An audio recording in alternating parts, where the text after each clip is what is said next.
जिंदगी और हकीकत।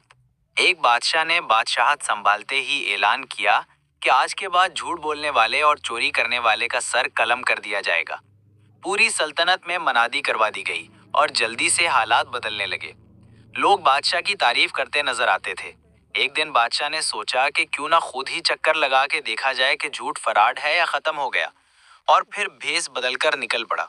एक दुकानदार के पास पहुंचा तो इससे पूछा कि भाई आपकी उम्र कितनी है? तो वो अधेड़ उम्र शख्स बोला, मेरी उम्र 20 साल है। फिर बादशाह ने पूछा कि आपके पास दौलत कितनी जमा है?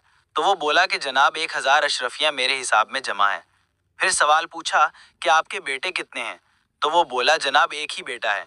बादशाह वापस आया और उस शख्स की तहकीक की गई तो मालूम हुआ कि वो झूठ बोल रहा था। लिहाजा उसे सजा के लिए दरबार पकड़ कर लाया गया। वो शख्स हैरान था और उसने कहा कि बादशाह सलामत, मुझे इल्म न था कि आप भेस बदल कर आए हो, मगर मुझे किस जुर्म में पकड़ कर लाया गया है? बादशाह ने गुस्से से पूछा कि क्या तुमने नहीं सुना कि मेरी सल्तनत में झूठ की सजा सर कलम करना है? तब गरीब दुकानदार बोला, जी हजूर, जानता हूँ। बादशाह ने कहा, फिर तुमने झूठ क्यों बोला? गरीब आदमी ने कहा, जनाब कौन सा झूठ बोला? बादशाह ने कहा, तुम्हारी उम्र 50 साल है, मगर मुझे तुमने अपनी उम्र 20 साल बताई और झूठ बोला। गरीब आदमी ने कहा, बादशाह सलामत, मेरे 30 साल शराब, जुआ, झूठ में गुजरे और कभी नमाज रोजा नहीं किया, मगर अब 20 साल से नमाज रोजा का पाबंद हूँ।